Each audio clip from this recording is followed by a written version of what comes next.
बड़ी खराबे बा। लेकिन सागो सब्जी के बड़ा दाम बढ़ गई बा। प्याज आलू आतना बढ़ गई बा दाम कि मालिक हमनी के खरीदला से ना खरीदाई।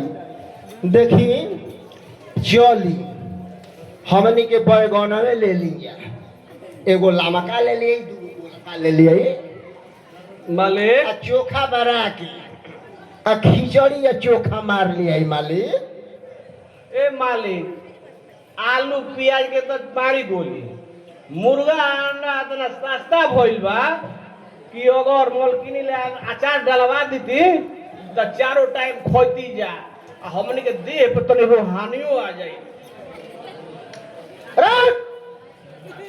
टंगरिया ठगरुआ तोहनी के बोल बकवास बंद करवा सकी ना। तोहनी से हमें पूछा था नहीं आलू आ भांटा आ मुर्गा के समाचार, ई तो साला एकदम हमार दिमाग पागल करके रख दिया सब। तो अब का कहल चाहतनी मालिक? अरे एकदम बुरबो के हवे का। अरे हमार बाबूजी तोनिया से पूछत कि गांव घर के समाचार का बा और गजेंद्रो के समाचार बताओ जा।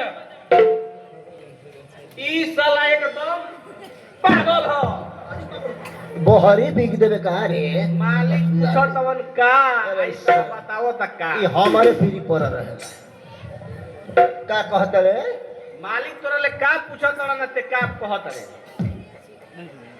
ते भइल बड़े बड़का पहलवान है काहे ठल्ले काहे ठल्ले काहे ना उल्टा बोल देता। हम उल्टा बोलते नहीं। देख पहलवान जरे ना लगा जाए तो पटक देव नु कानी देव अंडा मुर्गी के ये अचार डाल के खाता है। आई आवत हमारा जरे पहलवानी कर। देख हमारा का खेला बे तो ठीक ना हो, समझ लिए तोरा के बर्बाद कर दे हम, समझ ले ते का समझ ली रे। अभी तोरा बाप रे बाप ले हमारे पर पड़ल बस चल।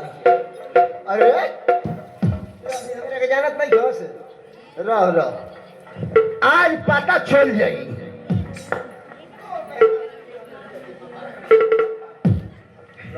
देख लीजिए एक और मेहरारू करके रोज खिया होती है साला भागा लेकर आ तो तोरे पैर के मेरे।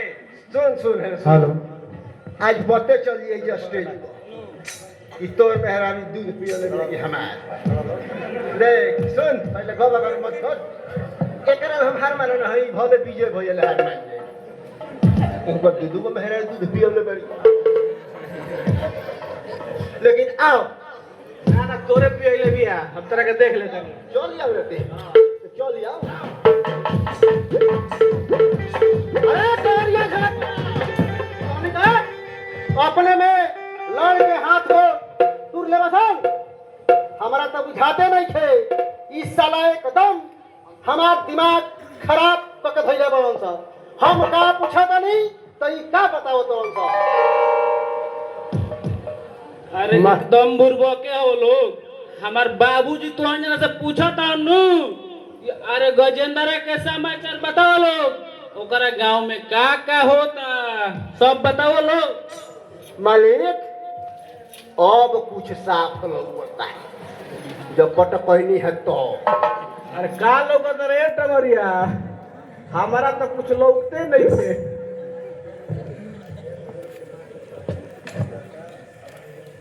सरकार गजेंद्र अपना लड़की के इलाज करावे के बहाने अपना लड़का के शादी कोल चाहता है सरकार। अच्छा ई बात बा, ठीक है बा, ओकरा बुझाइए जाई कि शादी का होला, समझे में आ जाई गजेंद्र के। ठीक बा।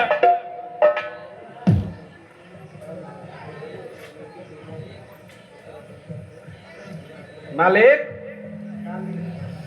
टेंगरिया आखिर ओकरा लड़की के बियाह से ओकरा लड़का से का मतलब बा? अरे मतलब बा सरकार जेवन ओकरा लड़का के बियाह में दहेज मिली ओकरे के बेच के आ लंगड़ी के इलाज करावे के फेर में बड़न सो। अब मजा आई, अब देखा हमार बुद्धि के कमाल। अब आगे का होत बा। देखा तानी उसरा अपना लड़की के बियाह